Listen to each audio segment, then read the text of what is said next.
70이 됐다면 다 늙었다 그렇게 생각을 했습니다.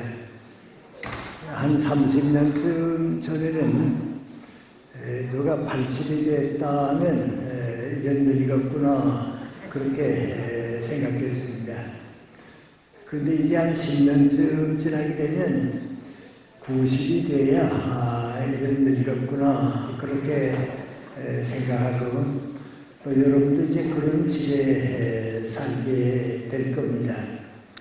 그럼 이제 교탁 여기서 시작해서 여기까지가 이제 앞으로 우리가 살아가는 나이인데 30년씩 구별을 내봅니다. 그러면 30이 될 때까지는 가장 소중한 것이 올바른 교육을 받는 겁니다. 그리고 내가 성장하기 때문에 30까지는 좋은 교육을 받아서 성장해야 합니다. 선진국가에 가면 다 그렇게 되어 있습니다. 지금 우리도 고등학교까지는 무상교육을 한다 하는 얘기를 하고 있는데 유럽 국가에 가게 되면 고등학교까지는 말할 것도 없고요. 대학도 다 공짜로 공부시켜줍니다. 왜냐하면 국민의 지도자를 키우는데 나라가 키워줘야 한다 해서 이제 봐주고 그럽니다. 그래서 30까지는 올바른 교육을 받는 건데 여러분 가운데는 이제 그 연대가 없을 것 같지 모르겠습니다. 아들, 딸들이나 혹은 후배들을 위해서 하는 말씀입니다. 30까지 제일 소중한 것은 내가 이 다음에 50이나 60쯤 됐을 때에 어떤 인생을 사회 속에서 살고 있을까 그 목표를 세워보는 것이 제일 중요합니다. 난 학생 젊은이들 보면서 20대쯤 되면 50, 60이 됐을 때에 내가 어떤 인생을 살게 될까 할 자화상 이제 50, 60이 됐을 때 내 모습을 한번 그려보라 그렇게 부탁을 하는데요. 그 꿈을 가진 사람들은 다 행복하게 성공하게 살고요. 그런 꿈을 못 가진 사람은 60이 될 때까지 남 따라다니기만 하고 방황하게 되고 그렇습니다. 난 옛날 교육을 받았는데 우리 중학교 동창 가운데 윤동주 시인이 한반에서 공부를 했습니다. 근데 윤동주 시인은 공부를 썩 잘하는 편은 아니었습니다. 아마 그저 보통 좀 했던 것 같은데 그때부터 나는 다음에 시인이 된다. 시가 인생이 됐습니다. 그래서 그때도 시를 쓰고 그랬는데 난 옆에서 보면서 저 윤동주 형은 지금은 병아리 시인이지만은 이 다음에 큰 달이 되면 우리 세상을 울려줄 것이다 그렇게 생각했습니다. 너무 일찍 세상을 떠났지만은 그 꿈이 있었기 때문에 그 꿈을 우리에게 안겨주고 간 겁니다. 또 한 사람들 친구 생각이 나는데 홍창희 박사라고 의사입니다. 근데 그 친구는 중학교 다닐 때도요 나는 다들 의사가 된다고 그랬습니다. 물론 의사가 되고 싶은 사람은 많이 있습니다. 그런데 그 친구는 그때부터 나는 소아과 의사가 된다 그래요. 그런데 지금 와서 왜 소아과 의사가 된다고 생각을 했나 하는 생각을 해보는데요. 그 당시에는 어린애들이 태어나서 5살쯤 되기 전에 많이 죽었습니다. 너무 많은 어린애들이 살아보지 못하고 일찍 목숨을 잃으니까 내가 이 다음에 좋은 의사가 돼서 그 어린애들 건강을 보살펴줘야겠다. 아마 그 꿈이 있었던 것 같습니다. 열심히 공부했어요. 서울대학의과대학을 나오고 소아과 의사가 됐는데 지금 우리나라 소아과 의사들 가운데서 그 홍차의 박사를 모르는 사람은 없습니다. 전부 그 사람의 제자고 그렇습니다. 서울에 가면 이제 아산병원이라고 삼성병원과 같이 유명한 병원이 있는데 그 처음에 아마 원장으로 갔을 겁니다. 그때도 이제 나보고 와달라고 그래서 의사님들한테 강연도 가고 그랬는데요. 그 어려서부터 다니다에 소아과 의사가 돼서 일찍 목숨을 잃는 어린애들 돌봐줘야겠다 하는 꿈, 그것 때문에 그게 보람 있는 인생을 살았습니다. 또 내 동창 가운데 한 사람은 우리나라의 아주 유명한 작가인 황순원 작가입니다. 그 선배도요, 그때부터 난 이 다음에 소설가가 된다고 말이죠. 한국을 대표하는 작가가 된다고 그랬는데 또 그렇게 됐습니다. 그래서 여러분 이제 아들, 딸들이 키울 때도 그렇습니다만은 이 다음에 내가 50, 60쯤 됐을 때 어떤 인생을 살겠는가, 그 꿈을 가질 수 있도록 도와주는 것이 공부 열심히 하고 성적 좋은 것보다도 좋습니다. 왜냐하면 공부를 열심히 하고 산 사람들보다는 그 꿈을 가졌던 사람들이 우리에게 희망을 안겨주고 또 존경을 받고 그렇습니다. 나는 좀 늦게, 지금으로 하면 고등학교 2학년 때쯤 됐을 때 가난하게 살게 될지도 모르고 직장이 어려울지도 모르지만은 철학 공부를 해서 철학자가 되어야겠다. 그래서 그 길을 택했습니다. 우리 어머니는 내가 철학 공부한다고 하는 걸 몹시 걱정했습니다. 취직도 못할 것 같고 가난하게 살 텐데 그랬는데, 그래도 자기가 하고 싶은 데서 앞장서기만 하면 됩니다. 나는 우리 학생들한테 항상 하는 얘기인데요. 무슨 의사가 되는 건 좋고 변호사가 되는 것도 좋고 뭐 그렇게 생각지 말고 내가 하고 싶은 일에서 앞장서기만 하면 사회에서 지도자가 됩니다. 좀 어렵더라도 그렇습니다. 우리 연세대학교 여기 의과대학이 있고요. 여기 이제 내가 있는 문과대학이 있는데요. 이 의과대학의 의사 교수님들은 고생을 많이 하니까요. 학교에서 공급을 많이 줍니다. 그래서 우리 문과대학의 교수는 공급이 한 절반 조금 넘을 정도로 적습니다. 부러워합니다. 나는 여기에 속해 있었는데 그래도 내 분야에서 앞장서게 되니까요. 나이 들게 되니까 내 수입이 의사들보다 좀 많아졌습니다. 그런 거 아니에요. 뭐든지 자기 분야에서 앞장서면 됩니다. 그래서 우리 젊었을 때는 30까지는 이제 그렇게 살아야 하고요. 그 다음에 이제 30부터 60까지입니다. 이 한 30년인데 이 기간은 누구나 일하는 기간입니다. 일을 사랑하고 잘하는 개인도 행복하고요. 또 일을 사랑하는 민족도 잘 살게 되어 있습니다. 그래서 일에 대한 가치관이 확실해야 합니다.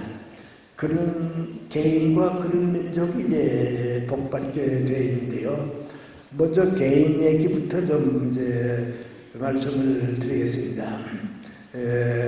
미안하지만 이제 내가 살아온 과정을 내가 얘기하면 아마 여러분도 그래 우리도 그렇게 사는 것이 제일 좋은 길이다 아마 그렇게 공감하실 겁니다. 제가 이제 34살, 30대 중반입니다. 34살, 5살 때 연세대학교 교수로 갔는데요. 그때는 옛날이지만 그래도 대학에 가게 되면 기초생활은 되는 때입니다.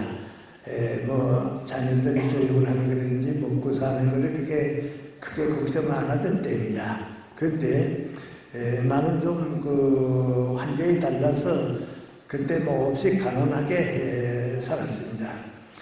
몇 가지 조건 가운데 하나는 인간이 북한에서 해방을 맞이하고 탈북해 왔기 때문에 빈손으로 왔습니다. 또 대한민국에 와서 한 6, 7년 동안 겨우 자리 잡을까 싶은데 6.25 전쟁 때문에 또 다 없어지고 하니까 이제 가난하게 됐습니다. 집도 없었고요. 정말 가난했습니다. 그런데 그보다도 더 문제는 민구하니 나이 좀 많은 분들은 아마 기억하실 겁니다. 그때 우리 산하제한이라고 많이 했습니다. 애들 많이 나면 다 가난하게 살게 되니까 둘 만나서 잘 키우자 그런 때입니다. 그때 기억하실지 모르겠는데 어디 가든지 아들, 딸 가리지 말고 둘 만나서 잘 키우자 그런 때입니다. 그 둘만 나면 된다고 하는데 나는 애들 6을 키웠습니다. 그러니까 지금 같은 정부에서 표창해 줄 거예요. 그런데 안 해주네요. 그런데 6을 키우니까 교육을 내가 맡아야죠. 그리고 6.25 전쟁이 끝나면서 북한에 있던 내 동생 셋이 왔는데 다 고등학교, 대학 간 나이입니다. 그리고 또 우리 어머님도 오셨습니다. 그러니까 나 혼자 월급을 받아가지고 부양가족이 10명쯤 되니까 얼마나 힘들게 살았을 것이다. 집도 없고 고생을 짐작하실 겁니다. 우리 애들도 아버지가 혼자 고생하니까요. 우리 학교 갔다 올 때 버스 타지 말고 걸어다니자 그랬고요. 또 큰아들애는 어디서 들었는지 아버지 염소 좀 얻어오라고 말이죠. 그럼 우리가 풀 뜯어가 젖자 먹으면 좀 도움될 거라고. 그렇게 어려운 시절을 아마 한 10여 년쯤 살았습니다. 근데 그때는요.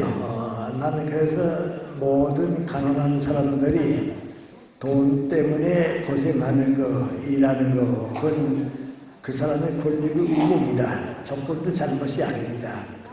잘못된 사람은 어떤 사람인가 하면요. 남의 도움을 받고야 사는 사람이 잘못된 사람입니다. 가난하더라도 내 능력으로 사는 사람은 우리가 존경받을 만하고요. 또 그런 사람들은 무엇이 목적인가, 일하는가, 돈 벌기 때문에 일합니다. 또 그럴 수밖에 없습니다. 나도 그렇게 살았습니다. 그때 이제 교수로 있으면서 부수입을 올리는 방법이 다른 대학의 시간 강사로 가는 겁니다. 나도 그래야겠다 싶어서 이제 시간 강사로 갔는데요. 서울대학에 가서 한 1년 동안 강사 생활을 해봤더니 서울대학은 국립대학이기 때문에요. 강사료가 사립대학의 절반밖에 안 됩니다. 그래서 1년 다니면서 집어쳤습니다. 안 되겠다 말이죠. 고려대학에도 가보고 숭실대학도 가보고 두 번째 이제 시간 강사로 갔습니다. 열심히 강의하기 이랬는데 숭실대학에서 전임대우를 해줬습니다. 그러니까 이제는 고생 좀 덜 하게 돼서요. 조금은 이제 안정이 됐습니다. 그때는 내가 이제 예를 들어 말하면 이제 두 곳에서 강연 부탁이 왔는데 어느 쪽으로 가는 게 좋을까 하고 물어보면 내 아내 대답은 언제나 간단합니다. 그래 걱정하느냐고 돈 많이 주는데 가지고 그래 걱정하느냐고 뭐든지 수입이 목적입니다. 그런데 두 가지입니다.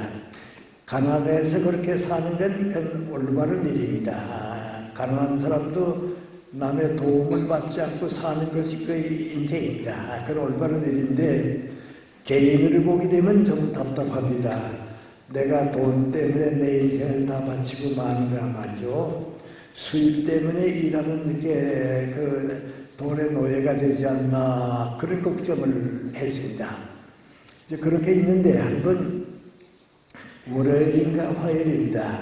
대구에서 서울 우리 집으로 손님이 왔습니다. 그 손님은 연세대학교 때문에 직접 제자입니다. 근데 온 목적은 뭐니 대구에 1년에 한 번씩 중고등학교 선생님들이 수련회가 있는데 한 6, 700명이 모입니다. 그 해에는 그 수련회 강연을 내가 하기로 교장회에서 결정을 한 겁니다.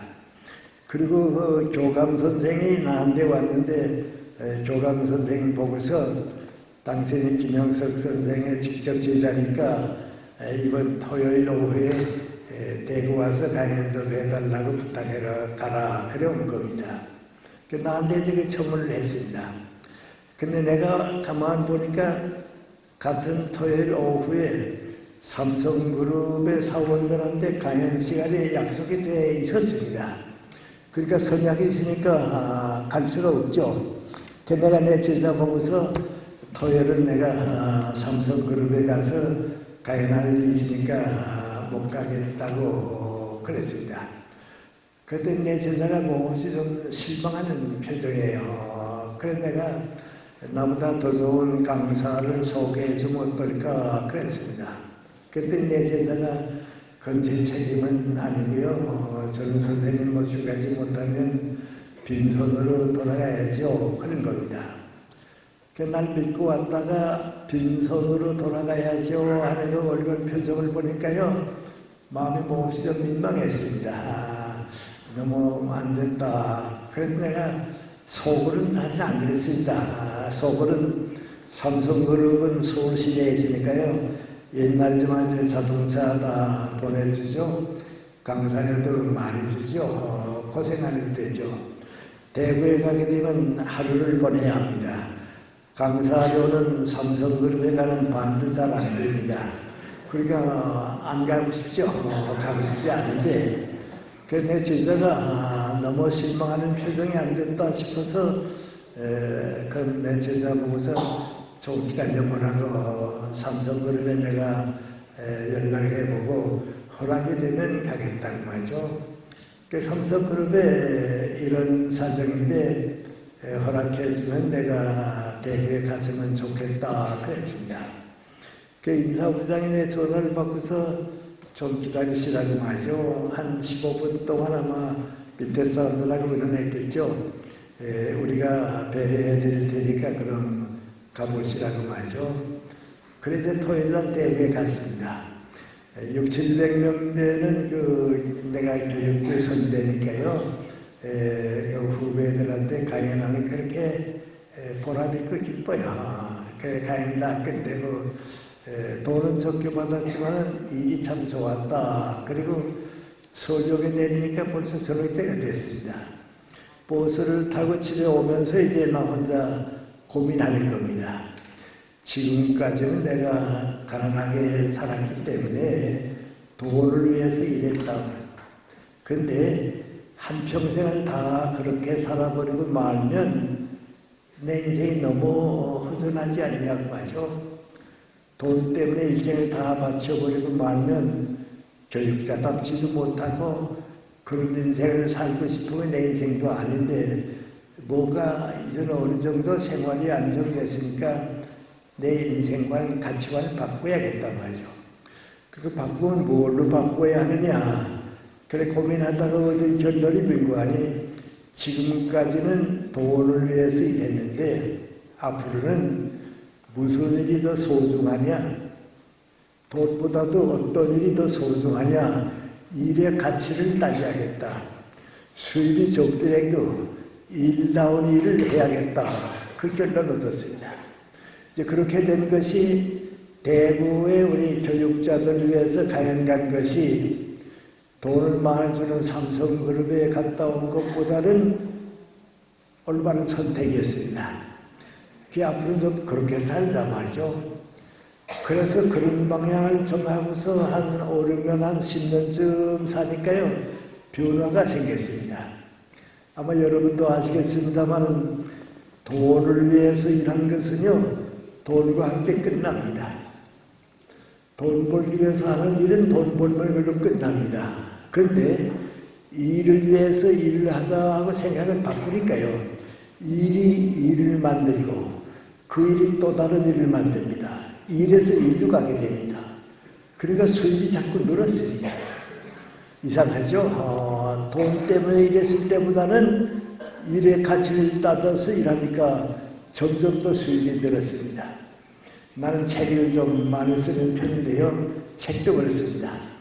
책을 하나 써서 광고를 합니다. 그거 팔리고 말면 그걸로 끝납니다. 그런데 내가 책을 써서 광고를 별로 안 하더라도 내용이 좋으면 독자가 독자를 이끌어가고 독자가 독자를 이끌어갑니다.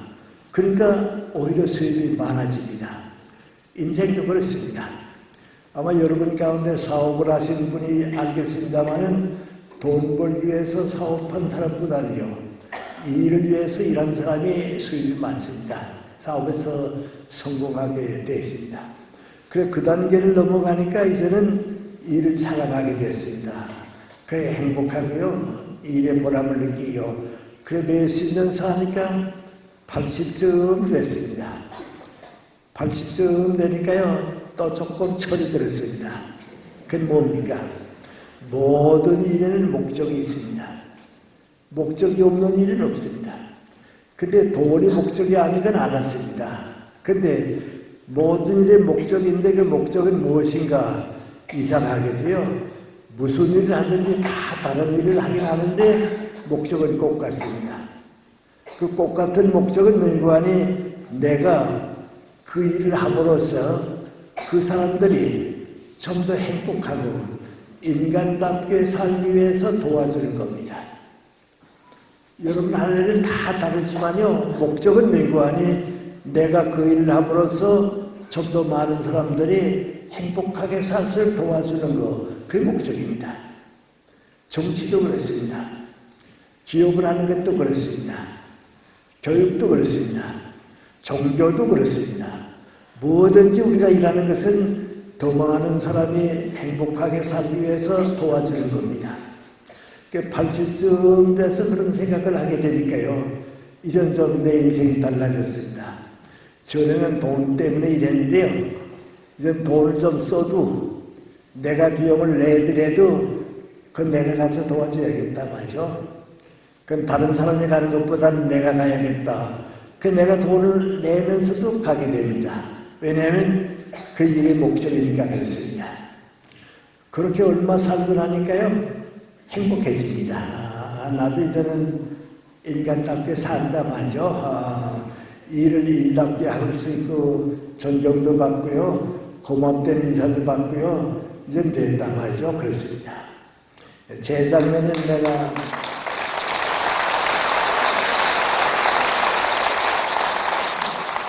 재작년에 제가 교수로서는 좀 받기 어려운 상을 몇 군데서 받았습니다. 그 두 군데서는 상금도 좀 많이 들어왔는데요, 내가 교수 생활에서 한 4년 벌어도 빨리 벌기 어려운 돈이 한꺼번에 상금으로 들어왔습니다. 그 이제 상을 받아서 이제 은행에다가 적금을 해놓고서 생각을 해보는데요, 내가 번 돈은 그 내가 써도 괜찮습니다. 내 아들 딸한테 줘도 괜찮은데 이 상금은 내가 번 돈은 아닙니다. 사회가 나한테 맡겨준 돈입니다. 그러니까 그 내가 가질 수도 없고요, 내 아들 딸들에게 줄 수도 없습니다.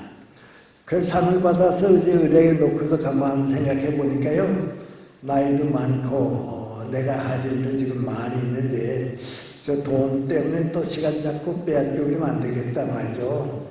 그럼 어떻게 하면 좋을까 생각하다가요, 내 사랑하는 제자들을 몇 사람을 찾았습니다. 찾아서 난 나이도 많고 이 돈을 어떻게 썼으면 좋을지 잘 모르겠으니까 당신네들이 맡아서 나 대신 좀 써줬으면 좋겠다 말이죠. 그 내 제자들은 다 대학에서 정년 퇴직한 제자들이니까 좀 시간이 여유도 있습니다. 그게 몇 사람한테 맡겼습니다. 그러고 나니까 그렇게 홀가분하게 좋아요. 이제 내일은 열심히 해도 되겠다 말이죠. 아주 합니다. 그리고 이제 제가 배우는 게 있습니다. 여러분, 이제 스님들은 소유가 없습니다. 신부님들도 돈 가지고 살지 않습니다. 수녀님들도 돈 가지고 살지 않습니다. 정신적으로 고귀하게 사는 분들은 인생의 먼 길을 가야 합니다. 먼 길을 가려고 하면요, 집을 많이 가지고 가면 멀리 못 갑니다. 필요한 것만 가지고 가야 합니다. 그래서 스님이 되는 겁니다. 신부가 되고 수녀가 되는 겁니다.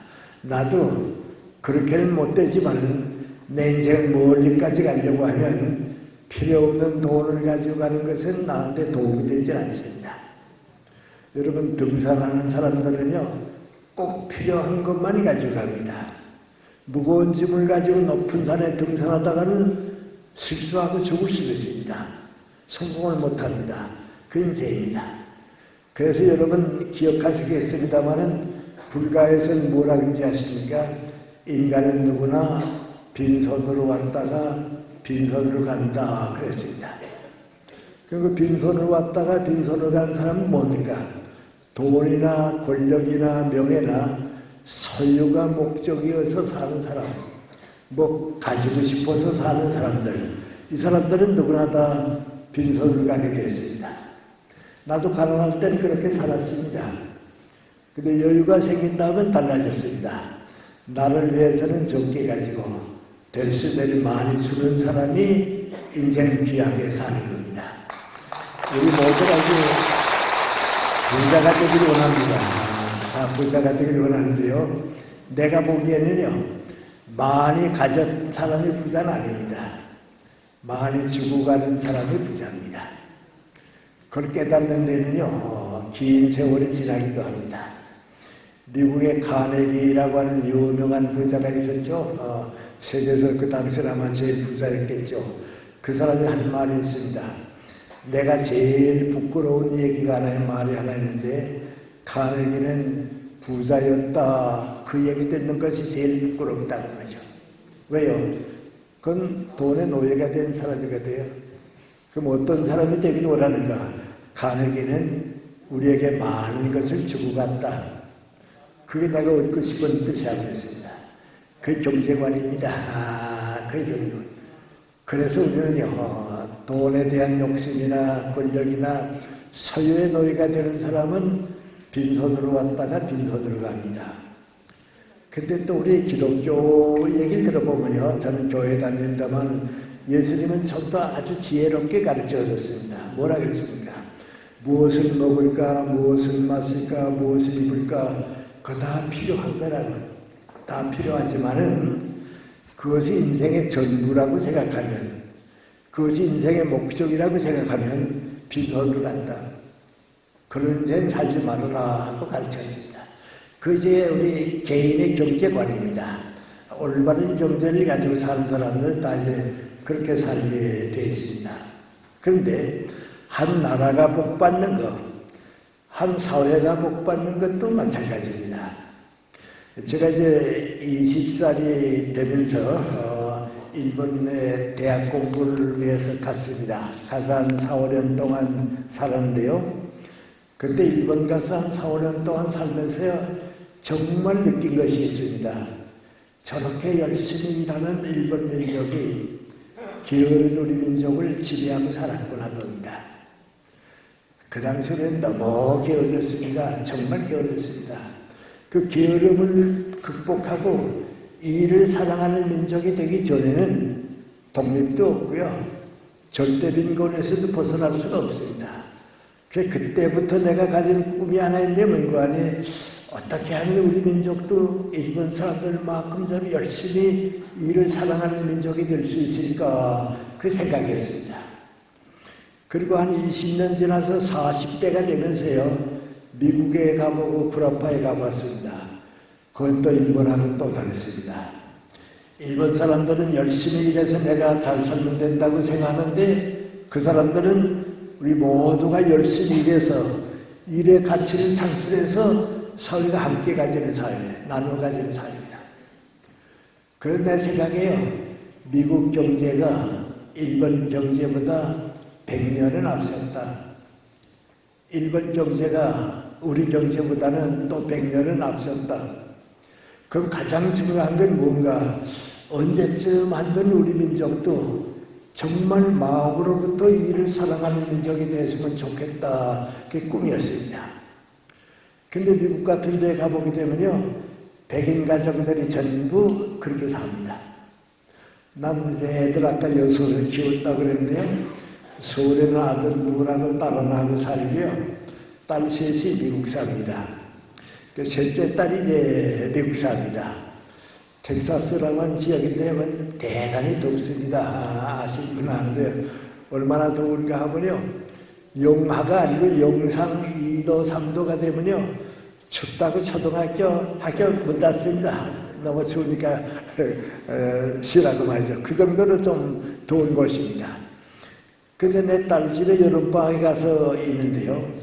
바로 옆집에 있는 어린애입니다. 아마 초등학교 5학년쯤 된 어린애가요. 우리 집에 오더니 내 딸 보고 하는 얘기입니다. 아줌마, 여름에 잔디 누가 깎아주느냐 그래요. 흑인 아저씨가 와서 깎아준다고. 한 번 깎는데 얼마 주느냐고. 15달러 준다고. 내가 대신 와서 좀 깎아주고 싶은데 난 반값만 받아도 되는데 나 한 번 시켜주지 않겠냐 그래요. 너 이렇게 덥고 고생스러운데 할 수 있을까? 그랬더니 한 번만 시켜봐줘서 마음에 맞으면 여름방학 동안에 나 좀 시켜달라고. 마음에 맞지 않으면 나 한 번밖에 안 하겠다고 말이죠. 그런 거예요. 그 여름방학이 이제 석 달이니까요. 그 내 딸이 와 해보라고 그랬어요. 그 다음날 이놈이 기계를 가지고 와서요. 가위까지 와서 잔디 다 깎아주고요. 기계 못 들어가는 가위로 다 깎아주고 뭐 땀투성이 해가지고서 다 해줘요. 그건 내 딸 보고서 이만하면 됐냐 그래요. 아이 잘했다고 말이죠. 그렇게 잘할 줄 몰랐는데 수고했다고. 그 여름방학에 나 시켜주겠냐고 와서 하라고 말이죠. 근데 이제 반값이면 7불 50전이거든요. TV 있으니까요. 8불을 이제 내 딸이 줄 거야. 왜냐면 땀투성이가 돼가지고 받아가지고서 말이죠. 좋아서 가는 겁니다. 그래서 내가 옆에 있다가 너 이렇게 덥고 고생스러운데 잔디가 왜 깎니? 그랬어요. 그랬더니 아버지한테서 월급을 받아가지고 사는데 카메라를 하나 사기는 꼭 사야겠는데 카메라 살 돈 암만 절약해도 안 된다고 말이죠. 기본 여름방학에 우리 집하고 옆에 네 집만 깎으면 그 돈으로 카메라 사고 싶어서 시작했다는 거예요. 근데 아버지한테는 얼마 받냐 그랬더니 우리 아버지한테도 7불 옵션 받기로 했다고 말이죠. 그렇게 가는 겁니다. 난 그걸 보고서요. 그 사람들이 애들 키울 때부터요. 모든 수입은 공짜가 없다니까 그랬습니다. 일의 대가로 받는 것이지 공짜는 없다 말이죠. 그러니까 그렇게 해서 그 일을 사랑하는 습관을 키워줍니다. 그게 귀합니다. 근데 그 내 셋째 딸의 손주 얘기고요. 내 셋째 딸 얘기고요. 내 큰딸은 또 워싱턴 DC에 삽니다. 그 큰딸이가 좀 나이 많습니다. 거기에 내 손주가 중고등학교를 다녔는데요. 좀 좋은 중고등학교입니다. 한 번 갔더니 그 내 손주가 하는 말입니다. 우리 반에 록펠러의 손주가 다닌다고. 그때 그 할아버지는 미국의 부통령입니다. 그 록펠러는 다 아시는 대로 세계에서 최고 재벌입니다. 돈 제일 많은 사람입니다. 그런데 그 손주는 이제 내 손주하고 한 반에서 공부합니다. 근데 손주가 하는 말입니다. 학교에서 아르바이트 하고 싶은 학생들한테 이제 일거리를 줍니다. 예를 말하면 이제 잔디 깎게 해주고요. 식당에서 접시 닦게 해주고요. 뭐 청소해주는 것도 있고 이제 그럽니다. 근데 그 한 시간에 얼마씩 주는데요. 그건 이제 필요한 애들이 신청하게 되면 그 순서대로 이제 일거리를 주게 되어 있습니다. 그런데 미국에서 제일 부자인 게 록펠러의 손주는 이 말이죠. 제일 먼저 항상 신청한다고 말이죠. 그 잔디도 깎고 말이죠. 접시도 닦고 말이죠. 그런단 말이죠. 그 내 손주가 물어봤습니다. 너는 누구보다도 부자인데, 내 할아버지도 부자고 너 집안이 부자인데 너 왜 이렇게 열심히 그렇게 아르바이트 하냐? 그랬습니다. 그때는 그의 대답이 뭔지 아세요? 내가 아버지한테 받는 월급이나 내가 너희 아버지한테 받는 월급이 다 비슷하다고. 그래서 나는 왜 아버지한테서 월급을 받는데 그 10분지 1은 교회 헌금하게 돼 있다고. 이건 우리 집안의 전통이기 때문에 우리 할아버지 때부터 내린 전통이기 때문에 그 10분의 1은 교회 헌금하니까 그거에 모자란다는 말이죠. 그래서 이제 접시를 닦고 이제 아르바이트를 먼저 신청한다고 그러더라고요. 난 그 얘기를 했어요. 그렇게 키워야, 그러니까 어렸을 때부터 일을 사랑하게 만들어야. 근데 우리는 조금 부잣집만 되게 되면 어린애들을 일 안 시킵니다. 그게 기울게 됩니다. 요새는 정부까지도요, 자꾸 가난한 사람들 도와준다고 공짜로 도와주는데요, 그러면 국민들이 기울어집니다.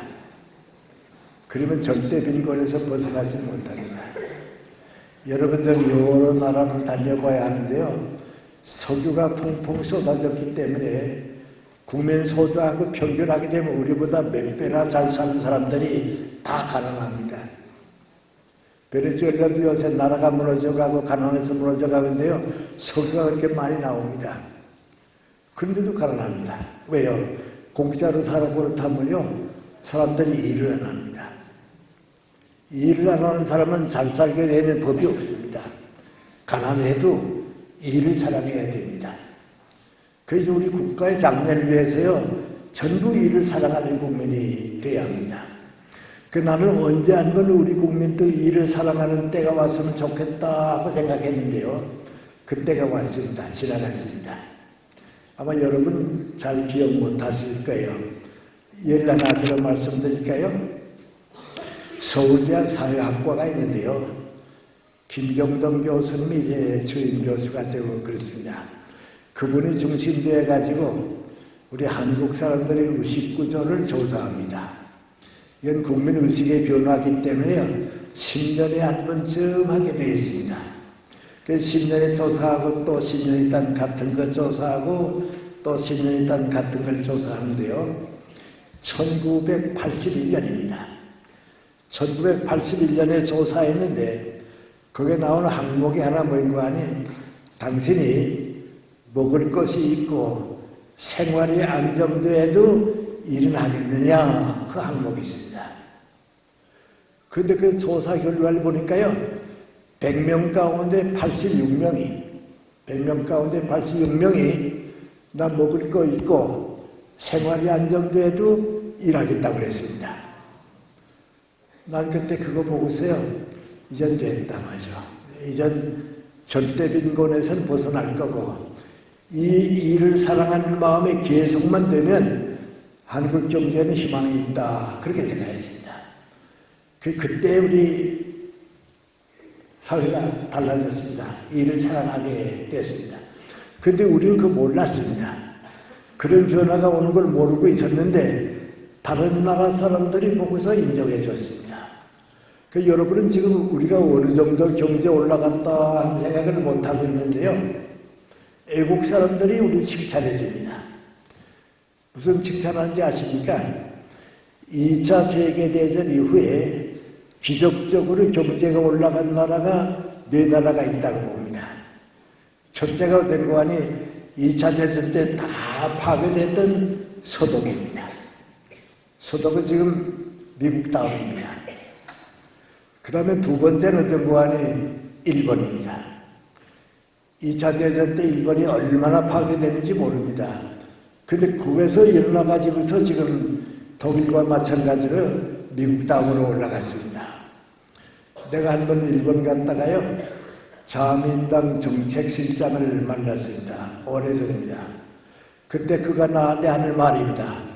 선생님이 2차 대전이 끝난 다음에요, 우리가 얼마나 힘들게 살았는지 모릅니다.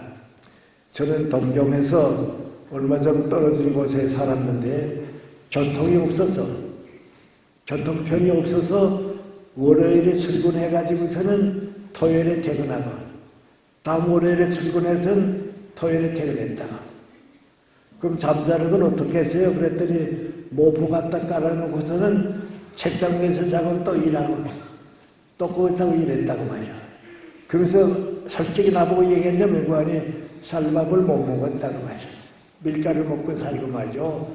그렇게 일했다고. 한 10년 동안 그렇게 일하고 났더니 달라지더라고 말입니다. 그래서 2차 대전 후에 독일과 일본이 제일 파괴된 나라인데 질병제가 올라갔습니다. 그 다음에 달라진 나라는 이스라엘입니다. 이스라엘은 2000년 동안 나라가 없다가요. 2차 대전이 끝나니까 시오니즘을 탄 사람들이 모여가지고서 나라를 만드는데요. 지금 중동 지파에서는 제일 잘 사는 나라가 됐습니다. 그 다음에 올라간 나라가 우리입니다. 동남아시아에서 다 놀랬습니다. 저거 한국 전쟁은 전부 파괴되고 말았는데 얼마 안 되고 나니까 지금 이만큼 올라갔습니다. 정말 우리가 열심히 했습니다. 우리가 모르는데 열심히 했습니다. 그 지금도 아프리카나 동남아시아에 가면요 새마을운동 배우러 왔다고요. 어떻게 이렇게 짧은 시간에 경제가 올라갔냐고 말이죠. 근데 우리도 잘 모릅니다. 사실은요 해방된 다음에 북한은 부자였습니다. 우린 가난했습니다. 그건 왜 그러냐면요 일본 사람들이 한반도 정책을 쓸 때에 38선 이남은 농업지대를 만들고요. 38선 이북은 지하자원이 많기 때문에요. 산업지혜를 만들었습니다. 그러니까 돌은 다 거기에 모여 있었습니다. 우린 가난했습니다. 그때 북한은 우리보다도 잘 살았고요. 중국보다도 잘 살았습니다. 근데 이제는 완전히 거꾸로 됐습니다. 왜냐하면 우리의 변화가 그렇게 놀랍게 왔는데 그 이제 박정희 대통령 때의 새마을운동이 아무것도 아닌 것 같이 생각했는데요. 열심히 일해서 잘 살아보자 하죠. 우리도 남만큼 잘 살아보자 그겁니다. 한 가지만 내가 더 말씀드리죠. 81년에 내가 그 통계를 봤는데 아마 그 해 아니면 그 다음 해일 겁니다. 호주에 호크 수상이 우리나라에 왔습니다. 2박 3일 동안 머물고 가는데요. 그 사람이 그 당시 우리나라 와보고서 놀랐습니다.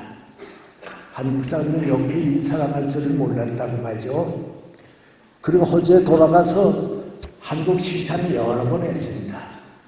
내 제자가 호주 시드니에 살았는데요. 자기가 호크상 얘기 들은 것만 4번 들었다 그래요. 근데 호크상 하는 얘기 가운데 하나가 물건이 한국 가봤는데 무슨 대우그룹이다, 삼성그룹이다, 현대그룹, LG그룹 있잖아요. 이 그룹에서 일을 하는데 가보니까 월요일에 출근해서는 월요일에서부터 토요일 오전까지 일한다고. 토요일 오후가 되게 또 연수원에 가서 교육받는다고. 그 일요일에 집에 와서 또 월요일 또 출근한다고. 그 일주일에 그렇게 교육받고 일하고 교육받고 그런 나라는 세계 지금 없다고 말이죠. 저 한국 사람들이 아주 대단한 민족이라고 말이죠. 저렇게 열심히 일하게 되면 지하자원의 많은 우리 호주보다 지금은 떨어져 있지만은 이제 우리보다 잘 살게 될 거라고 해요. 그 사람 몇 번 한 말이 물건이 제2의 인본이 된다고 했어요. 한국이 이제 제2의 인본이 된다고. 그렇게 일을 사랑했습니다.